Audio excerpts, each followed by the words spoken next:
నేను దేవుణ్ణి నమ్ముకున్న తొలి రోజుల్లో నేను సాక్ష్యంలో చాలాసార్లు చెప్పాను, చాలా అప్పులు ఉన్నాయి. ఇట్లా నేను నూతన సంవత్సరంలో వాగ్దానం తీస్తుంటే నేను కూడా పోయి ఒక వాగ్దానం తీశా.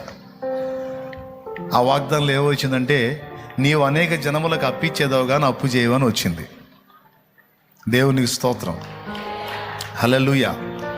అప్పటికే మోయలేని అప్పులు ఉన్నాయి. అది చూసి నవ్వుకున్నాను నేను. అయ్యా, నేను అప్పులు ఈటు సంగతి ఏమో కానీ ముందున్న అప్పులు పోయే మార్గం చూడమని చెప్పి నేను ఒక వెటకారపు మాట మాట్లాడా, నవ్వుతా. కానీ వాగ్దానం ఇచ్చిన వాడు నమ్మదగిన వాడు. ఏ మాట అయితే అన్నాడో ఆ మాట నెరవేర్చి చూపించాడు ఆయన మాట ఇస్తే తప్పడు. హల్లెలూయా. అది విశ్వసించిన వానికి, సందేహించిన వాడు పొందలేడు.